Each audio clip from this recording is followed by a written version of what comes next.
सबसे पहले सभी साथियों को जय हिंद। कैसे हैं आप लोग? आशा है आप लोग स्वस्थ हैं, मस्त हैं और अपनी पढ़ाई को अच्छे से कंटिन्यू कर रहे हैं। ठीक है, पिछली वीडियो में हमने थेल्स का प्रमेय, ठीक है, जो आपका था कि अगर किसी त्रिभुज में एक भुजा के समांतर अगर कोई रेखा खींची जाती है तो अन्य दो भुजाओं को समान अनुपात में विभाजित करती है। एक तो ये, और एक जो थेल्स का उपपरिमेय था, यानी कि समान कोणिक त्रिभुज की संगत भुजाएं समानुपातिक होती है, ये ठीक है। यानी कि ये दोनों चीज़ें हम डिस्कस कर चुके थे बहुत ही डिटेल में। अगर आप वो वीडियो नहीं देखें तो पहले आप उस वीडियो को देख लीजिएगा, लिंक आपको डिस्क्रिप्शन में मिल जाएगा या प्लेलिस्ट से, ठीक है, आप सीरियल वाइज वीडियो को देख सकते हैं। इस वीडियो में हम क्या करेंगे कि थेल्स के प्रमेय का जो विलोम है, विलोम का मतलब आप क्या समझते हैं? उल्टा। जैसे थेल्स का प्रमेय कहता था कि अगर कोई त्रिभुज है ए बी सी, ठीक है, और इसमें एक भुजा के समांतर अगर कोई रेखा खींचते हैं, समांतर सवाल में दे रखा था, अगर समांतर रेखा खींचते हैं तो ये अन्य दो भुजाओं को समान अनुपात में विभाजित करती है, ये हमको प्रूव करना था।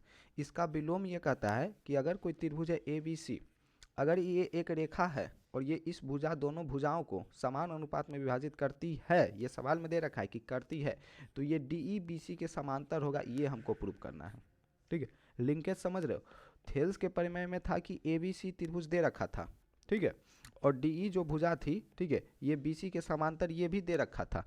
अगर डी ई भुजा बी सी के समांतर है तो हमको प्रूव करना था कि ए डी अपन में डी बी ये बराबर है ए ई अपन में ई सी के, ये हमको वहाँ प्रूव करना था। ए डी अपन में डी बी बराबर है ए ई अपन में ई सी के, ये हमको वहाँ पर प्रूव करना था। लेकिन थेल्स के प्रमेय के विलोम में क्या ये दे रखा है कि एक रेखा है, यहाँ पर सिंपल कर दिया कि एक रेखा है, ये इस प्रकार है कि ए डी अपन में डी बी बराबर है ई अपन में ई सी के, यानी ये दे रखा है। तो तुम प्रूव करो कि डी ई जो होगा वो पैरेलल होगा बी सी के। यहाँ पर पैरेलल दे रखा था तो ये प्रूव करना है, यहाँ पर ये दे रखा है तो पैरेलल प्रूव करना है। ठीक है, तो थेल्स के प्रमेय का विलोम आपको समझ में आ गया। ठीक है, और ध्यान रखना, कंफ्यूज मत होना। अगर थेल्स का प्रमेय बोला है यानी कि पैरेलल दे रखा है, हमको समानुपातिक होता है ये प्रूव करना है, और थेल्स के प्रमेय का विलोम दिया है यानी कि समानुपातिक होता है ये दे रखा है, और हमको क्या पैरेलल प्रूव करना है। ठीक है, तो इस दोनों को उल्टा मत कर देना, उल्टा कर दिया जाएगा तो तुम्हारा मार्क्स उल्टा हो जाएगा। ठीक है, तो थेल्स के प्रमेय है, ये इसका कथन है। यहाँ पर तुम कथन लिख देना, हम लिखना भूल गए कथन। ठीक है, कथन है कि यदि किसी त्रिभुज में एक भुजा अन्य दो भुजाओं को समान अनुपात में विभाजित करती है तो वह तीसरी भुजा के समानुपाती होती है, ये हमको प्रूव करना है। लेकिन पीछे क्या था, यही दे रखा था, हमको ये प्रूव करना था। लेकिन यहाँ पर ये दे रखा है कि समानुपातिक यानी अन्य दो भुजाओं को क्या करती है, समान अनुपात में विभाजित करती है, तो ये रेखा इसके पैरेलल है, ये हमको प्रूव करना है। ठीक है, तो हम करते क्या है, यहाँ पर एक त्रिभुज ले लेते हैं, ठीक है, ए बी सी, हमेशा की तरह ए बी सी एक त्रिभुज ले लिए, और ये एक रेखा इस प्रकार से है डी ई कि आपका ए डी, ठीक है, ए डी ध्यान दो कि ए डी अपन में डी बी बराबर है ए ई अपन में ई सी के, तो ये चीज़ आप ध्यान रखेंगे। अब जो दिया है, ठीक है, हम आपको बताए थे कोई भी प्रमेय है, कोई भी थ्योरम है, लगभग 5-6 प्रमेय इस चैप्टर में आपको पढ़ना है, उसको लिखने का एक सिस्टमेटिक प्रोसेस है। पहले तो उसका कथन लिखेंगे, फिर दिया है वो लिखेंगे, फिर सिद्ध करना है वो लिखेंगे, फिर जो रचना की है वो लिखेंगे, उसके बाद उपपत्ति यानी कि प्रमाण से आगे बढ़ेंगे। पहले जो दिया है वो हम लिख देते हैं कि ए बी सी एक त्रिभुज है, ए बी सी एक त्रिभुज है, ठीक है, त्रिभुज है, ठीक है, जिसमें रेखा डी, ध्यान रखना, जिसमें रेखा डी, ठीक है, इस प्रकार है कि रेखा डी इस प्रकार है कि ए डी अपन में डी बी, ध्यान दो, रेखा ये जो डी ई रेखा है ये इस प्रकार है कि ए डी अपन में डी बी बराबर है ए ई अपन में ई सी के। ठीक है, तो रेखा डी इस प्रकार है कि ए डी अपन में डी बी बराबर है आपका ए ई अपन में ई सी के। ठीक है, ये बराबर है, तो हमको सिद्ध करना है। सिद्ध क्या करना है, यहाँ पर लिख देना, सिद्ध करना है कि, ठीक है, तो हमको सिद्ध क्या करना है कि जो डी ई रेखा है ये पैरेलल है किसके, बी सी के, यही प्रूव करना हमको करना है कि ये जो डी ई है ये पैरेलल है तीसरी भुजा, क्योंकि ये जो अन्य दो भुजा हैं, जो ए डी अपन में डी बी बराबर ए ई अपन में ई सी है, यानी इस दो भुजा का काम खत्म हो गया, तीसरी भुजा कौन बच गया, ये बी सी, यानी ये जो डी है ये बी सी के पैरेलल है, ये हमको प्रूव करना है। ठीक है, अब हम थोड़ी सी रचना कर लेते हैं। ठीक है, जो रचना हम उसमें किए थे ना वही करेंगे। ई से एक लंब डालेंगे ए बी पे जिसका नाम रखेंगे ई एन, फिर डी से एक लंब डालेंगे ए सी पे जिसका नाम रखेंगे डी एम यानी कि डिस्ट्रिक्ट मजिस्ट्रेट। ठीक है, और फिर हम बी से ई को मिला देंगे और फिर हम डी से सी को मिला देंगे। ठीक है, डिस्ट्रिक्ट मजिस्ट्रेट। तो ये हो गया आपकी रचना। यहाँ पर लिख देना है कि बिंदु ई से, ठीक है, ई एन लंब हम डाले हैं किस पे, ए बी पर, ठीक है, तथा, या फिर कोमा यहाँ पर लिख देना, नहीं तो तथा हो जाएगा। ठीक है, कोमा बिंदु ई से,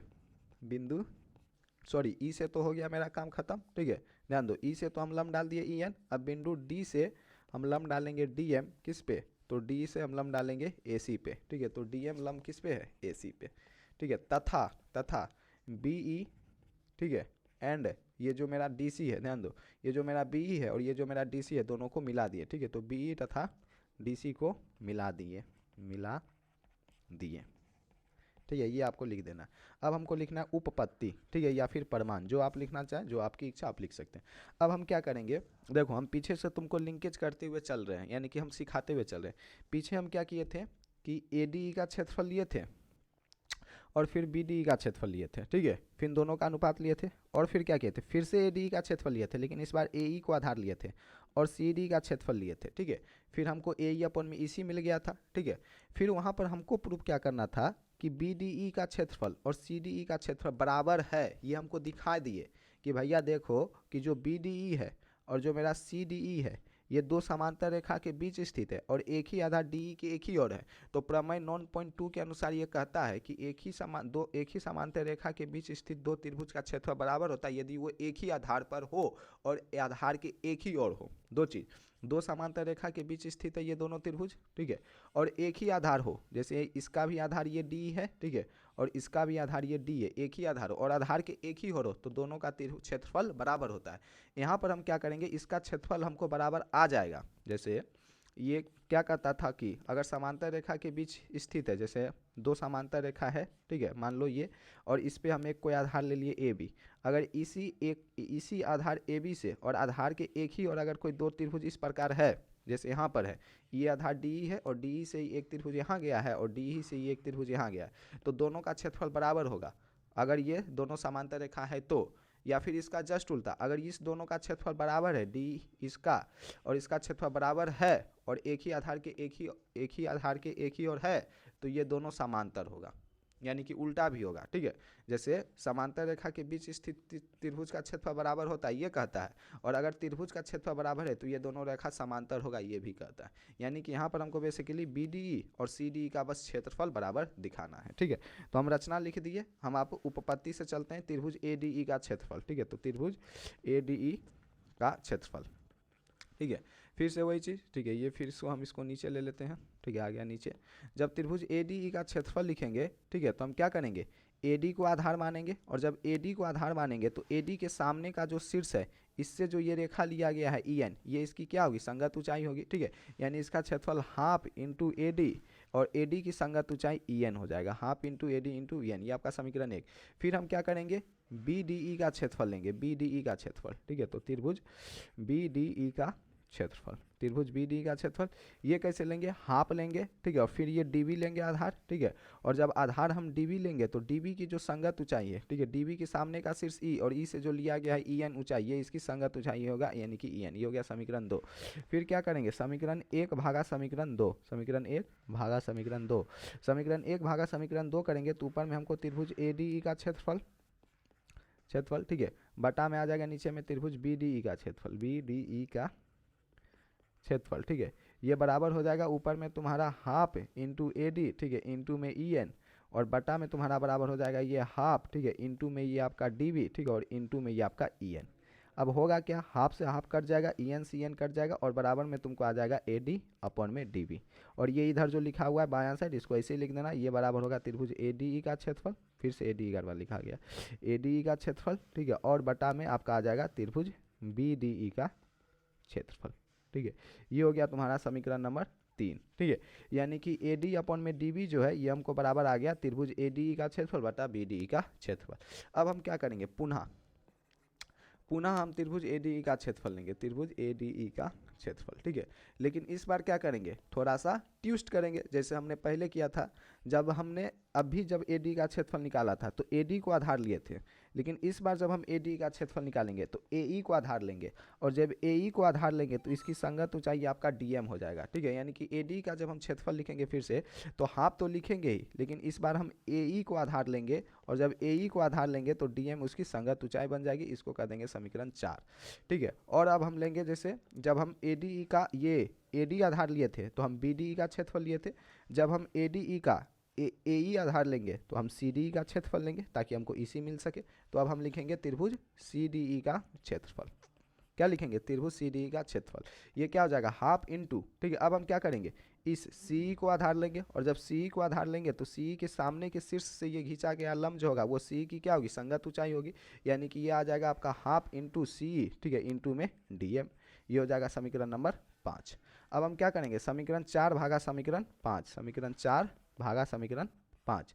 तो समीकरण 4 में आपका त्रिभुज ए डी ई का क्षेत्रफल, ए डी ई का क्षेत्रफल, ठीक है, और बटा में ये आ जाएगा त्रिभुज सी डी ई का क्षेत्रफल, ठीक है, ये बराबर आ जाएगा आपका हाफ, ठीक है, इंटू ए इंटू डी एम, ठीक है, और बटा में ये आपका आ जाएगा हाफ इंटू सी इंटू डी एम, ठीक है, डी एम से डी एम कट जाएगा, हाफ से हाफ कट जाएगा, बराबर आ जाएगा आपका ये ए अपॉन में ये क्या है, आप इसको सी कहो या ई सी कहो, इसको हम ई सी लिख देते हैं, ज़्यादा बेहतर होगा ई सी के, और ये बराबर होगा त्रिभुज ए डी ई का क्षेत्रफल, ठीक है, और ये आ जाएगा बट्टा में त्रिभुज सी डी ई का क्षेत्रफल, सी डी ई का क्षेत्रफल, ठीक है, इसको कह देंगे समीकरण नंबर 6। अब ध्यान दो, समीकरण नंबर हम देखो, ठीक है, हमको एक और चीज़ यहाँ पर हम थोड़ा सा मिस कर दिए, नहीं मिस नहीं किए, ठीक है, इसको जो है ना ए डी अपॉन में डी बी बराबर है ए ई अपॉन में इसी के, इसको कहेंगे हम समीकरण नंबर मान लो ए कह देते हैं, कुछ यूनिक चीज़ कह देते हैं ए, क्योंकि 1 2 3 हम पहले कह चुके हैं, ठीक है, तो इसको हम कह देंगे ए।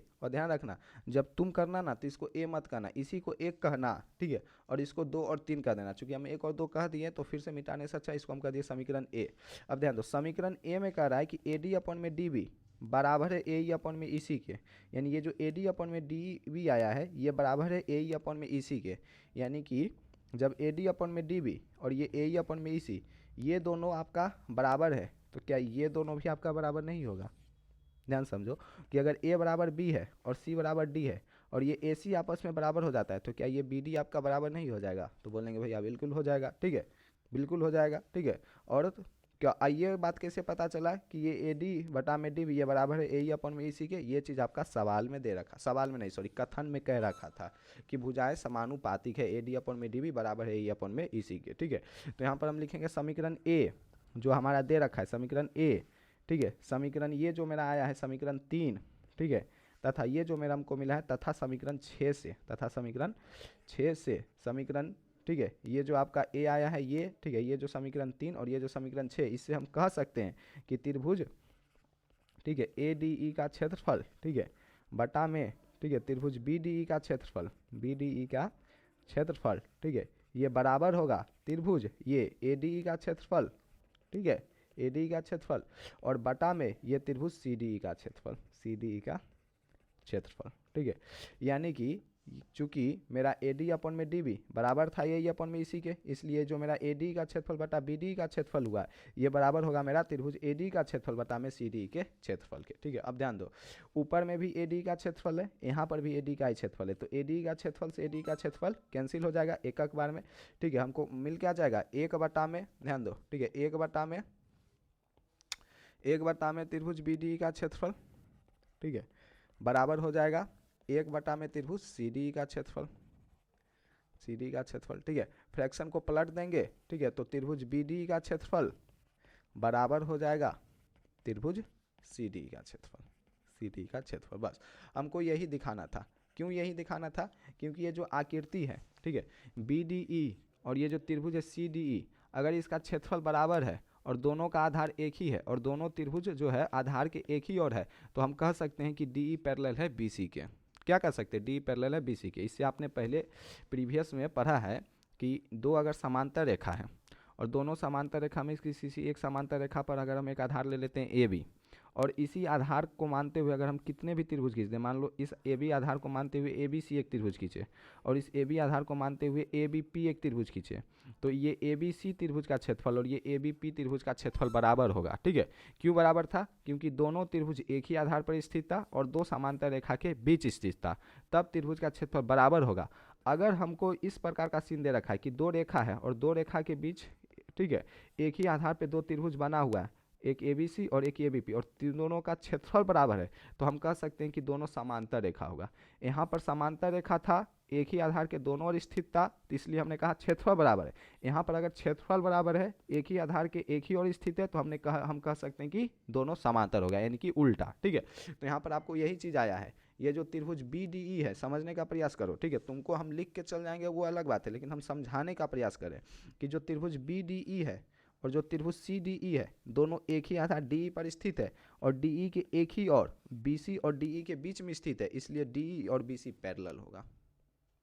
पैरेलल क्यों होगा? क्योंकि दोनों का क्षेत्रफल बराबर है। ये प्रमेय 9.2 कि अगर दो समांतर रेखा है और एक ही आधार को मानते हुए यहाँ पर दो त्रिभुज खींचते हैं तो समांतर रेखा के बीच स्थित है, इसलिए दोनों का क्षेत्रफल बराबर होगा।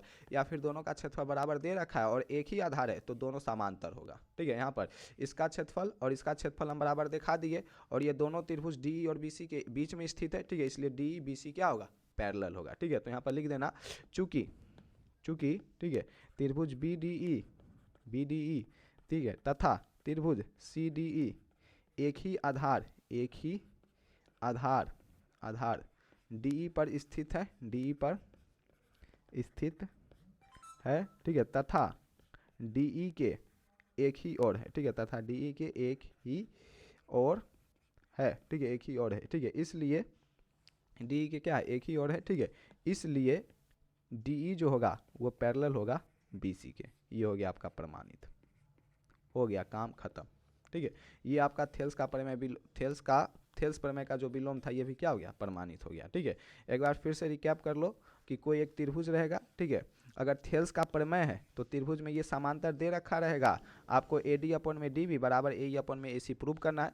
ठीक है, करना कुछ नहीं है, यही स्टेप चलना है। जब थेल्स के प्रमेय को हम विलोम करेंगे तो हम आप खुद से अपने मन से कह देंगे कि ये जो सी डी का क्षेत्रफल है ये बी डी के क्षेत्रफल के बराबर होगा, इसलिए इस समीकरण और इस समीकरण यहाँ पर सी डी के जगह बी डी का क्षेत्रफल लिख देंगे तो A D upon B D यहाँ पर भी बन जाएगा, A D upon B D यहाँ पर भी बन जाएगा, A D upon B D इसके बराबर है, A D upon B D इसके बराबर है। तो हम दोनों समीकरण से कह सकते हैं कि ये इसके बराबर है, ये थेल्स के प्रमेय में। लेकिन यहाँ पर जस्ट उल्टा, यहाँ पर ए डी अपन में डी बी बराबर है ए अपन में इसी के। ठीक है, तो ए डी अपन में डी बी ये इसके बराबर, ए अपन में इसी ये इसके बराबर और ये दोनों बराबर। ठीक है, तो दोनों समीकरण का इस्तेमाल करके हम कह सकते हैं कि ये इसके बराबर। ठीक है, यानी कि बी डी का क्षेत्रफल अपन में ए डी का क्षेत्रफल बटा में बी डी का क्षेत्रफल ये बराबर होगा ए डी सी के क्षेत्रफल, ए डी का क्षेत्रफल बटा में सी डी का क्षेत्रफल। तो यहाँ से ए डी कट जाएगा, बी डी का क्षेत्रफल सी डी के बराबर हो जाएगा और बी डी और सी डी एक ही आधार डी ई पर स्थित है तथा दो समांतर रेखा डी और बी सी के बीच स्थित है और डी ई के एक ही और स्थित है, इसलिए आपका डी ई पैरेलल होगा बी सी। बस इतना आपको लिख देना और थेल्स का प्रमेय आपका क्या हो गया? खत्म हो गया। ठीक है, यानी कि ये जो दो लेक्चर था, इससे पहले का लेक्चर और ये आपकी बोर्ड परीक्षा के लिए काफ़ी ज़्यादा महत्वपूर्ण है। हमने थेल्स प्रमेय का विलोम और जो समान कोणिक त्रिभुज वाला था, ठीक है, उसको भी प्रमाणित कर दिए। ठीक है, अब हम बढ़ेंगे आपका प्रश्नावली 6.2 पर और प्रश्नावली 6.2 में जितने भी सवाल है एक एक सवाल को बारीकी से देखने का काम करेंगे। इस वीडियो में इतना ही, मिलेंगे हम आपसे एक और नई वीडियो में।